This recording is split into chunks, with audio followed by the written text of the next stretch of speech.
Cosell watches film. He's like, it's not close. Wentz is transformative. At Foles the backup. He would not answer my question. He goes, I don't even know why we're asking this question. It's going to be a real conversation if they get this game this weekend. Oh, my God. I don't remember a playoff game. If you're asking me what would be good for our show, Foles upsets the Saints. Cowboys beat the Rams. I think Mahomes and Andy Reid winning is actually better than the Colts because I think that's a better story. The MVPs, Chargers crushing the Patriots. Our Monday show would be stupendous. So would our Tuesday, Wednesday, Thursday. I mean, that gives you story after story after story. From your lips to the sports god's ears. Yes. All right, so on the same day that Kliff Kingsbury officially was introduced by the Cardinals with the number 1 overall pick in the upcoming draft, a report from the San Francisco Chronicle said that Kyler Murray will be declaring for the 2019 NFL Draft. So what does that mean? Well, the internet did some digging and found this little tidbit from Kingsbury in October.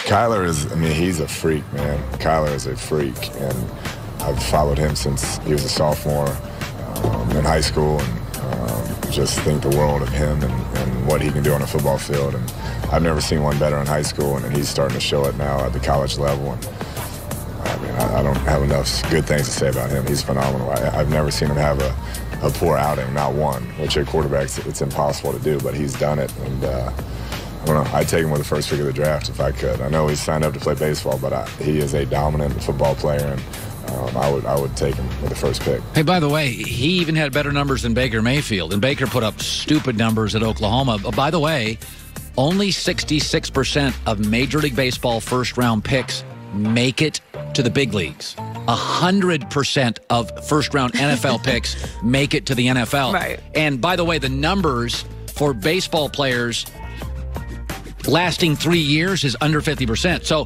you only have a 6 out of 10 chance to make the bigs if you get drafted in baseball, but it's like 4 out of 10 to last 2 to 3 years. So NFL going to pay a ton early, and you're going to last in the NFL for 7-8 years minimum once you get hurt. Well, I've said before when he was, when this report was he wasn't sure what he was going to do, that the better move would be to go to the NFL. Because, I think Tebow proved if you really want to play baseball like that, if your body's still capable of it, you could go back and play baseball. If you need to fulfill your lifetime dream of playing baseball, you can't do that in the NFL. So if you have any desire to play in the NFL, you should go right away. But people are focusing on the fact that now Kingsbury is in a position where he could take Kyler Murray number 1 overall in the draft. But he has Josh Rosen. But Adam Schefter said it's this morning on ESPN, it said that the idea of a Rosen trade is not that far off because of the coaching staffs could, lead to a change in direction. I don't see how that's possible. Yeah. I don't know what benefit that is. And you can say what you want about Josh Rosen. The offensive line was the worst offensive line in the entire league. He never had a shot. Yeah.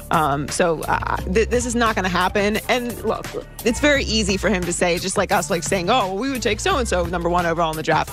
But our jobs and careers and the careers of other people that work under us are not on the line in that situation. He's just doing an interview. So everyone just relax. So Sean Payton has found some unique ways to motivate his players, and he outdid himself this week. He brought the Lombardi Trophy, more than $200,000 in cash, and a Super Bowl ring for display in the players' meeting. The money was meant to reflect what the Saints would expect for bonuses if they won the Super Bowl. And obviously the, Super Bowl trophy and ring speak for themselves. But the motivational ploy appears to have been effective, according to Sheldon Rankins. You saw all that money in front of you, you get excited too. That's anybody gonna get excited about that, and I'm right along with him. If we get it done, I need it in 20s, all in a duffel bag, delivered to my front door. That's what I need. Sean does a great job of getting us ready. He kind of knows what buttons to push and kind of how to pique guys' interest. So for him to do that and kind of get guys even more excited than they already are. Yeah, that's pretty funny. It is a very interesting game, though. Because you would assume with the Saints having a bye and home field advantage that it's basically a lock for them to the Super Bowl, but you'd think generally buys matter for really good coaches. Buys help Andy Reid. Belichick's been great on buys. I think Sean Payton's been good on them.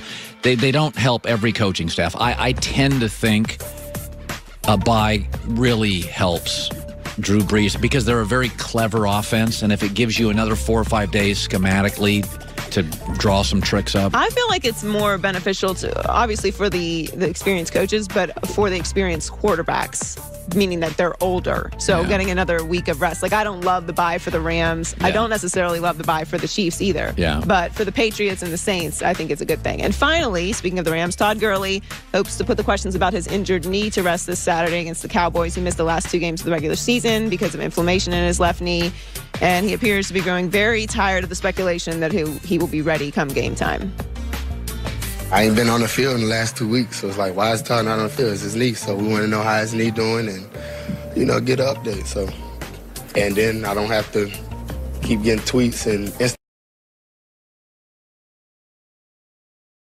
they either gonna believe it or think I'm lying. So, but no, it's cool. It's cool. I'm really just eager to get back on the field and then just see how it responds, and then hopefully, we have some new questions next week. He hasn't played since December 16th. And hasn't had more than 16 carries since October 28th. I said this yesterday. They need corners and offensive linemen.